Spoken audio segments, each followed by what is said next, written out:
എല്ലാവർക്കും വീണ്ടും തേനീച്ച വളർത്തലിന്റെ ഒരു പുതിയ വീഡിയോയിലേക്ക് സ്വാഗതം. ഇന്ന് നമ്മൾ തേനീച്ച കൃഷിക്കാഴ്ചകൾ കാണാൻ പോകുന്നത് കൊല്ലം ജില്ലയിൽ അഞ്ചൽ അഗസ്ത്യകോടുള്ള ബിനുചേട്ടന്റെ വീട്ടിലേക്കാണ്. അവർ കുടുംബമായിട്ടാണ് തേനീച്ച വളർത്തൽ നടത്തിക്കൊണ്ടിരിക്കുന്നത്. 3 തട്ട് വെച്ചിട്ട് കണ്ടോ? നിങ്ങളുടെ ഈച്ച ഇങ്ങനെ കാണാൻ ചെയ്യുമോ? ഞങ്ങൾ ഈച്ച ഇങ്ങനെയൊക്കെ ചെയ്യും.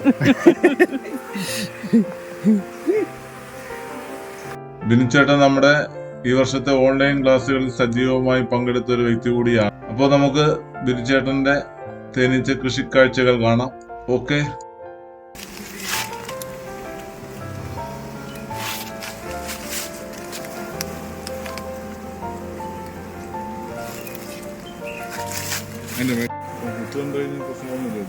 ഓ, കഴിഞ്ഞ ഈ കൊല്ലം വരെ പ്രശ്നമായിരുന്നു കേട്ടോ. ഇപ്പോൾ കുഴപ്പമില്ല. കഴിഞ്ഞ കൊല്ലം എല്ലാം ക്ലാസ് ഇട്ടുണ്ടായിരുന്നു ചെയ്യുന്നത്. ആ, ഇപ്പം അത് മാറി. ഇപ്പം കുത്തുകൊണ്ടായിരുന്നു തൂത്ത് കളയും. അത്രേ ഉള്ളൂ. ഇല്ലില്ല, നീരൊക്കെ 4-5 പിന്മാറി.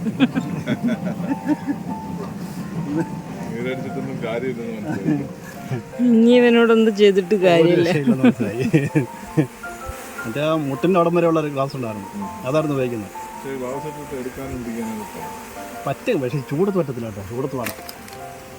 എന്നാലും അത് സഹിച്ചുകൊണ്ടായിരുന്നു ചെയ്യുന്നത്. ഇവർ എടുക്കുന്നതായിട്ട് പോലും അവർക്ക് അറിയത്തില്ല.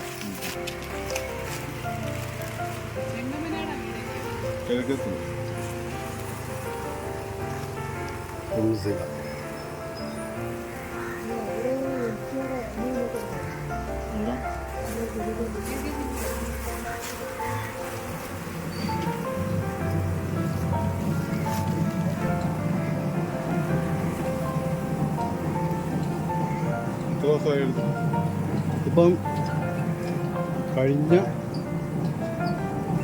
വ്യാഴാഴ്ച എടുത്ത 8 ദിവസമായി.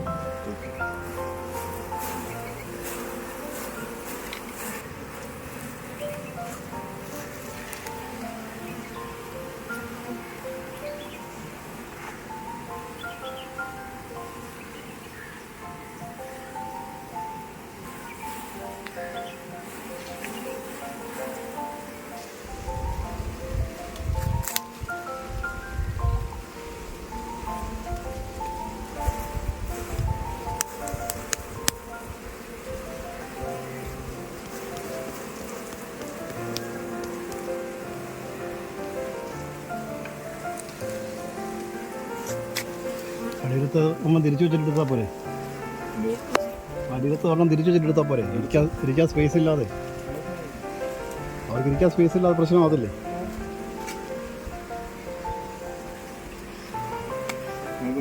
മുട്ടയുണ്ട്.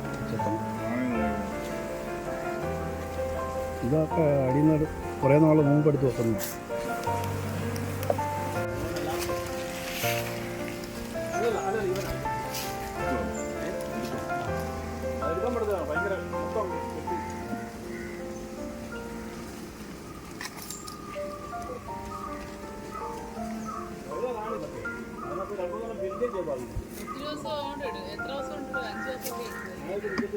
ഇല്ല, 7-8.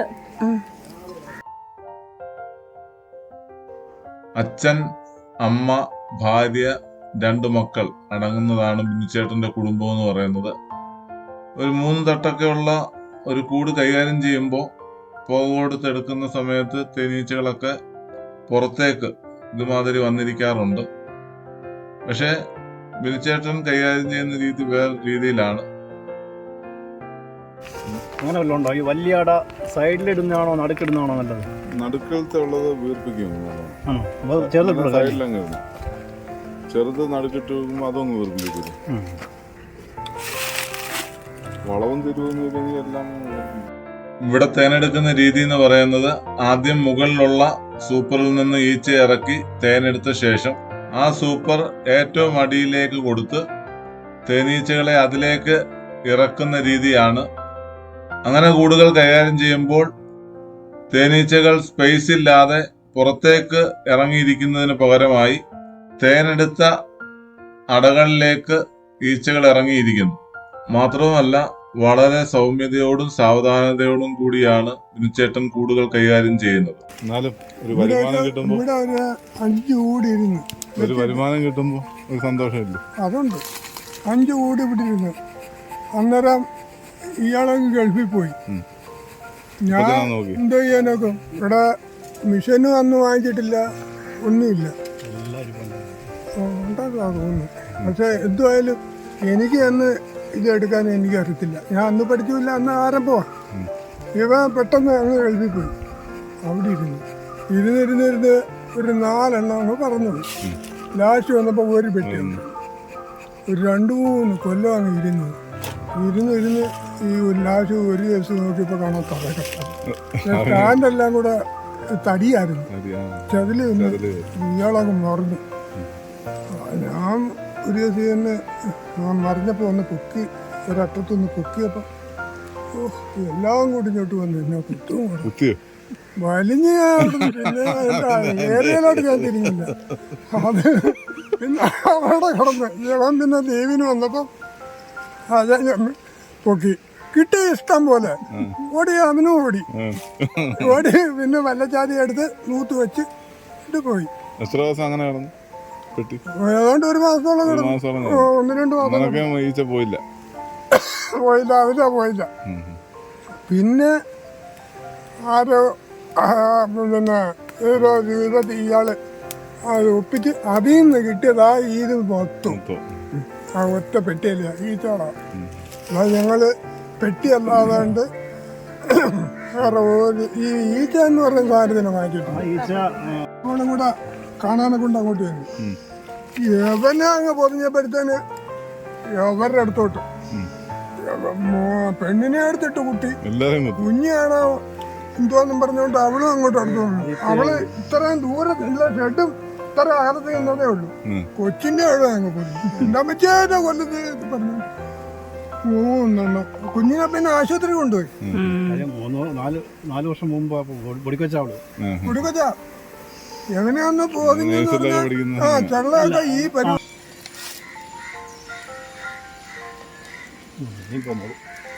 കിട്ടിയാൽ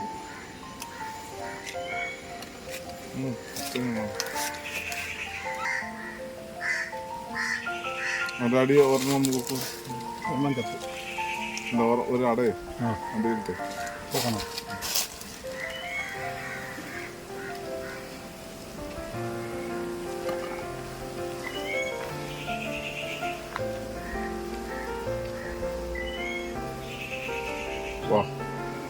മേട് വരാൻ മുട്ട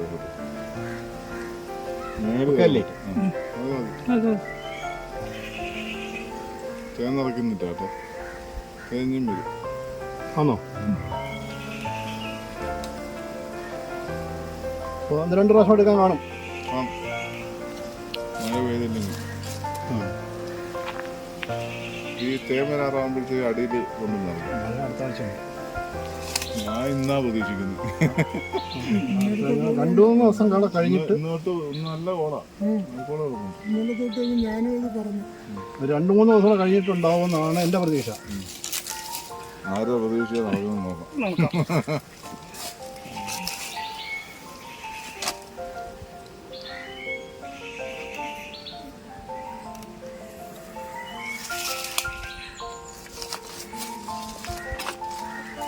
ഇനിയിപ്പോൾ അവർക്ക് ഇരിക്കാനുള്ള സ്പേസായി. പുറത്ത് ചാടത്തേയില്ല. ഇച്ചിരി പണിയാട്ടോ, വെയിറ്റ് ആയതുകൊണ്ട് ബുദ്ധിമുട്ടുണ്ട്. ഈ മിഷനകത്ത് പൊതിഞ്ഞ് പിന്നെ ഈ കൊണ്ടുവെക്കുന്ന കാറിനകത്ത് പൊതിഞ്ഞ് ഞങ്ങളെ കൂടെ അങ്ങ് പൊതിയും. എല്ലാ പണിയും ചെയ്യും.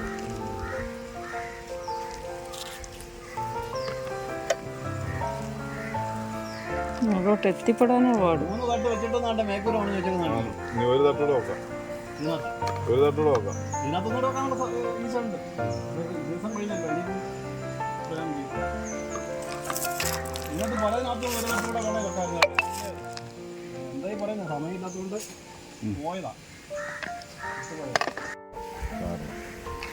തേനീച്ച കൃഷിയിലേക്ക് കടന്നു വന്നത് യാദൃച്ഛികമായിട്ടാണ്. ഇങ്ങനൊരു ലക്ഷ്യമൊന്നുമില്ലായിരുന്നു. നേരത്തെ ജോലി എന്ത്? നേരത്തെ പുറത്തായിരുന്നു, ഗൾഫിലായിരുന്നു. അപ്പം പണ്ട് മുതലേ മനസ്സിലിങ്ങനെ തേനീച്ച കൃഷി ഒരു കൃഷിയായിട്ടല്ല നമ്മുടെ ആവശ്യത്തിന് എടുക്കുക എന്നുള്ളൊരു ആശയം ഉണ്ടായിരുന്നു. പിന്നെ അത് എങ്ങനെയൊക്കെയോ ഈ വഴിയിലങ്ങായി. ഇപ്പോൾ ഇതൊരു ബിസിനസ്സാണോ? ഇപ്പോൾ ഒരു ബിസിനസ് ഉണ്ട്. എത്ര വർഷം കൊണ്ട് ഇപ്പം ചെയ്യുന്നുണ്ട്? ഇപ്പോൾ ഒരു 4 വർഷമായി ബിസിനസ്സായിട്ട്. മുൻപിട്ട് ചെറിയ രീതിയിലുണ്ടാകും.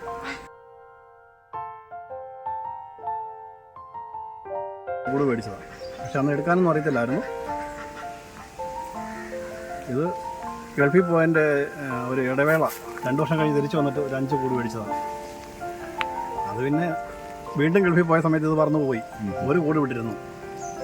അത് 2019 ഞാൻ തിരിച്ചു വന്നിട്ട് അതിൽ നിന്നാണ് ഈ മുഴുവൻ ആക്കിയത്. നമ്മളുമായിട്ട് ബന്ധപ്പെടുന്നത് എങ്ങനെയാണ്? അന്ന് ഗൾഫിൽ നിന്ന് വന്ന എഫ് ബിയിലൂടെ പരിചയപ്പെട്ടു. ഇവിടെ വന്ന് പിന്നെ വീട്ടിൽ വന്ന് ബോക്സ് മേടിച്ചു. അന്ന് എത്ര കൂടുണ്ടായിരുന്നു? അന്ന് ഒരെണ്ണേ ഉള്ളായിരുന്നു. ഒന്നേ. അവിടുന്ന് ആദ്യം ഞാൻ ഒരെണ്ണം മേടിച്ചു, 2 2ആക്കിയിട്ട് പിന്നെ ഞാൻ തന്നെ ഒരു 20 കൂട് തന്നെ ഉണ്ടാക്കി. അത് കഴിഞ്ഞ് അടുത്ത സ്റ്റെപ്പായിട്ട് അവിടെ വന്ന് 50 കൂട് മേടിക്കുന്നു. നമ്മൾ അടിച്ചേപ്പിച്ച സാധ്യതകളൊക്കെ പറയും. അതെ അതെ അതെ. പക്ഷെ തിരിഞ്ഞു നോക്കേണ്ട വന്നിട്ടുണ്ടോ? ഇല്ല ഇത് കൂട് വാങ്ങിച്ചത് നഷ്ടപ്പെട്ടോ? ഇല്ല, ഒരിക്കലും അത് നഷ്ടമായിട്ട് വന്നിട്ടില്ല. കാര്യം നല്ല സാധനം കൊടുക്കുന്നതുകൊണ്ട് ആൾക്കാർക്ക് അത് ബോധ്യമുള്ളതുകൊണ്ട് നമ്മൾക്ക് ഇവിടെ തന്നെ വീട്ടിൽ തന്നെ വന്നിട്ട് അവർ മേടിച്ചുകൊണ്ട് പോവാം. ആദ്യമൊക്കെ തേൻ വിൽക്കാൻ ഭയങ്കര ബുദ്ധിമുട്ടൊക്കെ. ആദ്യ ശകലം അങ്ങോട്ട് കൊണ്ട് വിതരണം ചെയ്യേണ്ടി വന്നു. പിന്നെ ആദ്യത്തെ വർഷങ്ങളിൽ 1-2 വർഷം പിന്നെ ഒന്നും ആൾക്കാർ അറിഞ്ഞു. അതെ, തിരക്ക് വരിക. നല്ല സാധനം നമ്മൾ പോലും അറിയാത്ത ആൾക്കാരാണ് വരുന്നത്. ഇപ്പൊ എത്ര കൂടുണ്ട്? ഇപ്പം 60 കൂട്. കാലിയായിട്ട് ഇരിപ്പുണ്ട് കുറേ. അത് ഈ പ്രാവശ്യം പറ്റിയില്ല. അവിടെ 100 120. അസുഖം വന്നു പറഞ്ഞു. അസുഖം വന്നു. അത് ട്രീറ്റ്മെൻറ്റ് അറിയത്തില്ലായിരുന്നു. പിന്നെ നമ്മുടെ എ വി സാറിൻ്റെ നിർദ്ദേശപ്രകാരമാണ് ട്രീറ്റ്മെൻറ്റൊക്കെ നടന്നത്. അപ്പോൾ അത് കഴിഞ്ഞപ്പോൾ സക്സസ് ആയി. അതുവരെ ബുദ്ധിമുട്ടാണ്. ഞാൻ ഈ വർഷം പ്രതീക്ഷിച്ചില്ല ഇത്ര ഏതായാലും കിട്ടി. തീർച്ചയായിട്ടും മാനസിക ഉല്ലാസം. തീർച്ചയായിട്ടും കൃഷി പൊതുവെ എല്ലാത്തിലും എനിക്ക് എല്ലാം ഇഷ്ടമാണ്. എല്ലാ കൃഷിയും ഇഷ്ടമാണ്. വേറെ എന്തെങ്കിലും കൃഷി ചെയ്യുന്നുണ്ട്? കൃഷിയേ ഉള്ളൂ. അതാണ് എൻ്റെ വാഴ ഉണ്ടല്ലോ, ഇതെല്ലാം എൻ്റെ കൃഷിയാണ്. ഇപ്പോൾ ഈ 2-3 മാസമായി മഴ കിട്ടിയിട്ട് അതിൻ്റെ പേരിലേക്ക് ഒന്ന് വാടി നിൽക്കുന്നേ ഉള്ളൂ. പിന്നെ ഇഷ്ടം പോലെ ഉണ്ട്. പച്ചക്കറി ഉണ്ട്, വയലിലുണ്ട്. അടുത്ത മത്സ്യകൃഷിയുടെ കുളം എടുത്തിട്ടേക്കുന്നു. എല്ലാ കൃഷിയും ഉണ്ട്. കുറേശ്ശെ വലിയ ലാഭമൊന്നും പ്രതീക്ഷിച്ചല്ല, ഇതൊരു ഇഷ്ടമാണ്. അതിൻ്റെ പേരിൽ ഇതിൽ ആരുടെയൊക്കെ സഹായം? ഏത് ആരൊക്കെ സഹായം ഉണ്ട് ഇതിന്? സഹായം ഭാര്യ, ഫാദർ, രണ്ടുപേരും നല്ല രീതിയിൽ തേനീച്ച കൃഷിയിൽ ഫുൾ സപ്പോർട്ട്. അമ്മച്ചയ്ക്ക് വയ്യാത്തോണ്ട് അമ്മച്ചി അതെ ആവുകയാണെന്നുണ്ടെങ്കിൽ വന്നതല്ലേ? തീർച്ചയായിട്ടും. പിന്നെ ഇവര് ഈ തേൻ എടുക്കാൻ ഉള്ള ഇത് ബുദ്ധിമുട്ടിക്കത്തുള്ളൂ. അതല്ലാതെ ബാക്കി എല്ലാ ജോലിയും ഞാൻ തന്നെ. ഈ തേൻ എടുക്കുന്ന സമയത്ത് ഒറ്റയ്ക്ക് പറ്റാത്തതുകൊണ്ട് അവരെ വിളിക്കും. ചിലരുടെയൊക്കെ വീട്ടിൽ നിന്ന് ആരും അങ്ങനത്തെ പോലും ഇല്ല. നമ്മൾ ചെയ്യുന്നവർ തന്നെ ചെയ്യണം. അതെ അതെ അതെ അതെ. അങ്ങനെ മുഷു. ഇപ്പം നിങ്ങൾ 3 പേരും കൂടെ ഒരുമിച്ച് ചെയ്യുമ്പോൾ അതെ അതെ സംസാരിക്കാനും എടുക്കാനും ഒക്കെ ഇതിനകത്തൊരു വലിയ ജോലി വരുന്നെന്ന് പറഞ്ഞു കഴിഞ്ഞാൽ ഈ തേൻ എടുപ്പാണ്. അല്ലാതെ പിന്നെ ആഴ്ചയിൽ ഒരു ദിവസം എല്ലാം നോക്കണം ഒരു കാര്യമുള്ളൂ. അത് നമുക്ക് ഒരാൾക്ക് തന്നെ ചെയ്യാനുള്ളതേ ഉള്ളൂ. ഇപ്പോൾ 100 ബോക്സ് ആയാലും ചെയ്യാൻ പറ്റും. 60 ബോക്സ് ചെയ്തതിനകത്ത് റാണി സെല്ലുകൾ കണ്ടിട്ടില്ല എന്നാണ് അതിൻ്റെ. ഞാൻ ഒരു മാസം മുമ്പ് വരെ മാത്രം റാണി സെല്ലും അടിയിൽ എന്താ പറയുന്നത് റാക്കും നോക്കി. കഴിഞ്ഞ വർഷങ്ങളിലും അതുകൊണ്ട് തന്നെയായിരുന്നു. കഴിഞ്ഞ വർഷം എനിക്ക് ഇത്ര എക്സ്പീരിയൻസ് ഇല്ലാത്തതുകൊണ്ട് നോക്കുമായിരുന്നു. പക്ഷേ എനിക്ക് സെല്ല് കിട്ടിയിട്ടില്ല. കാര്യം ഞാൻ ഏറ്റവും പുതിയ റാണിയായിരിക്കും കൂടുതൽ ഉപയോഗിക്കുന്നത്. പിന്നെ ഈ സ്പേസ് കൊടുക്കുന്നത് പിന്നെ ഈ 3 ബോക്സ് വെക്കുന്നതിൻ്റെ ഒക്കെ ആണെന്ന് എനിക്ക് തോന്നുന്നു. അതുകൊണ്ടായിരിക്കാം റാണി സെല്ല് അധികം ഇല്ലാത്തത്. ആണോ നമുക്ക് റാണിക്കല്ലിൽ ആണോ?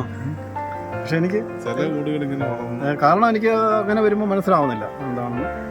ചില കൂടുകൾ ഇങ്ങനെ റാണിസെറ്റ് ഇല്ലാതെ വരുന്നുണ്ട്. പക്ഷെ കഴിഞ്ഞ വർഷം റൺസ് ഇല്ലായിരുന്നു, കഴിഞ്ഞ വർഷം ഇല്ലായിരുന്നു, ഉണ്ടായിരുന്നു. ഒരെണ്ണം പോലും ഇല്ലായിരുന്നു. പക്ഷേ രണ്ടാമത്തെ വർഷം ഇഷ്ടം പോലെ ഉണ്ടായിരുന്നു. രണ്ടാമത്തെ വർഷം അന്ന് ഞാൻ 2 ബോക്സേ വെച്ചിട്ടുള്ളായിരുന്നു. അതിൽ നിന്ന് പിരിച്ചെടുത്തതാണോ? അതാണ് തീർച്ചയായിട്ടും. അതിൻ്റെ അതിൽ നിന്ന് പിരിച്ചെടുത്ത കൂടുകൾക്കാണ് റാണിസെറ്റ് ഇല്ലാത്തത്. അതെ, വേറെ ജനസാധനം പറയാൻ പറ്റത്തില്ല. ഇല്ല, പറയാൻ പറ്റത്തില്ല. എനിക്ക് പുറത്തുനിന്ന് ഒരു കൂടി ഞാൻ മേടിച്ചിട്ടില്ല. ആ ഇരുന്ന ഒരു കോളനി മാത്രമാണ് ഇതെല്ലാം. ആ കോളനിയിൽ നിന്ന് ഡിവിഷൻ ചെയ്ത് അതെ അതെ അതെ.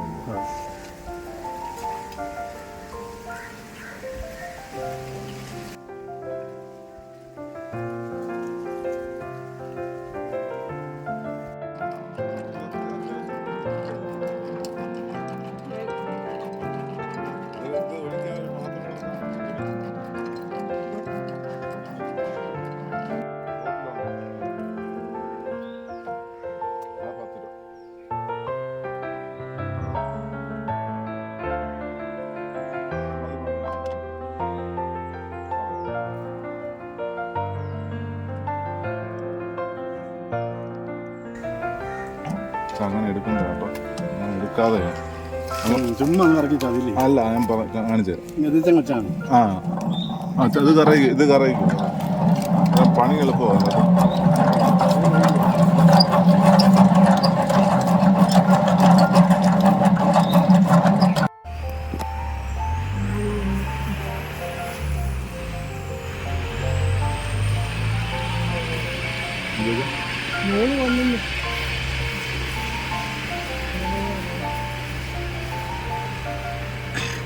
പരീക്ഷ ആയിരുന്നു. പരീക്ഷ ഇന്നും ഉണ്ടാകും. അവള് 3ാം ക്ലാസ്സിലേ ആയുള്ളൂ. ഒരെണ്ണം കണ്ട കഴിഞ്ഞില്ല, ഇടവിട്ടോ മാർജിന് നെറ്റി തീർക്കും.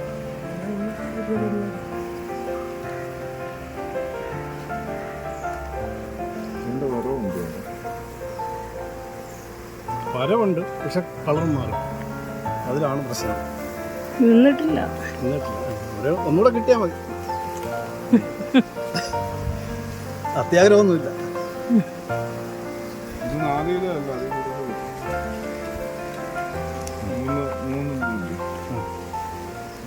5 കിലോ. ഞാൻ ആവറേജ് പറഞ്ഞാൽ ചിലതിനകത്ത് ഇല്ല, കൂട് ഇല്ല. അത് ഒരു ബോക്സേ ഉള്ളായിരുന്നു എടുക്കാൻ. അങ്ങനെ 2, 3 ബോക്സ് അങ്ങനെ ഉണ്ട്. അപ്പോൾ എല്ലാം ആവറേജ് ഒരു 4 അടയ്ക്കകത്തുനിന്ന് 2 കിലോ കിട്ടും. തീർച്ചയായിട്ടും 2 കിലോ കിട്ടും. നല്ലോണം വീർപ്പിച്ചേക്കുന്നില്ല.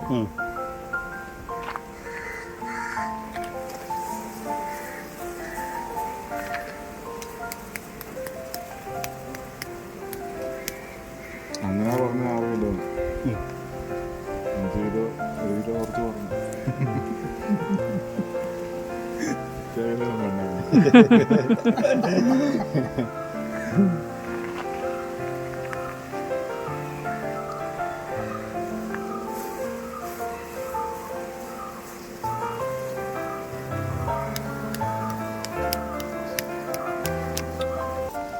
അവർക്ക് ഇരിക്കാൻ സ്പേസ് കിട്ടും. വൃത്തിയാ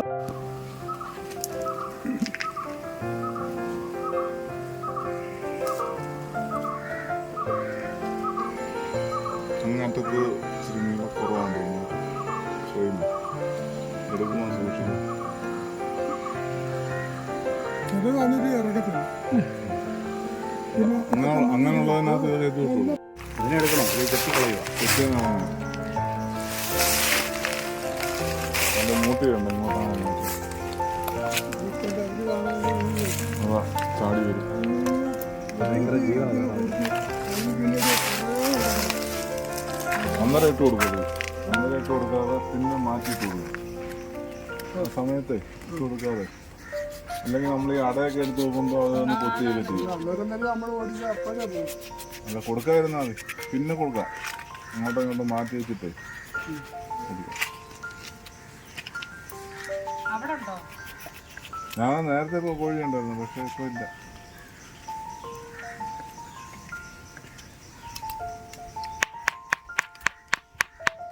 വീഴുന്നവരും ആയില്ലല്ലേ. ഇതുവാണ്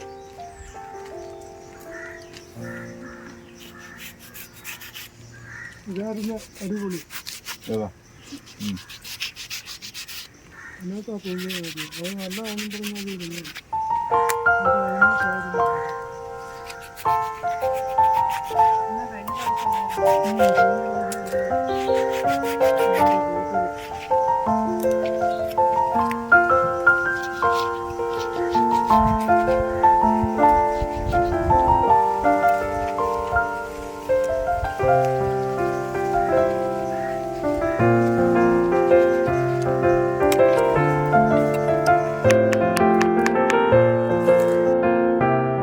അപ്പോൾ ഇതൊക്കെയാണ് ബിനുചേട്ടന്റെ തേനീച്ച കൃഷി കാഴ്ചകൾ.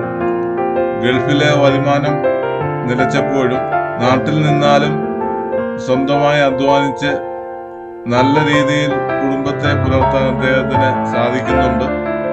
അതിന് സഹായികളായി കുടുംബത്തിലെ എല്ലാവരും അദ്ദേഹത്തിന് പിന്തുണയായിട്ട് കൂടെയുണ്ട്. അതുകൊണ്ട് തന്നെ അവരുടെ ജീവിതം വളരെ സന്തോഷം നിറഞ്ഞതാണ്. അപ്പോൾ വീണ്ടും പുതിയൊരു വീഡിയോയുമായി വീണ്ടും കാണാം. വീഡിയോ ഇഷ്ടമായെങ്കിൽ ലൈക്ക് ചെയ്യുക, കമന്റ് ചെയ്യുക, സപ്പോർട്ട് ചെയ്യുക. അപ്പോൾ ഓക്കെ, ബൈ.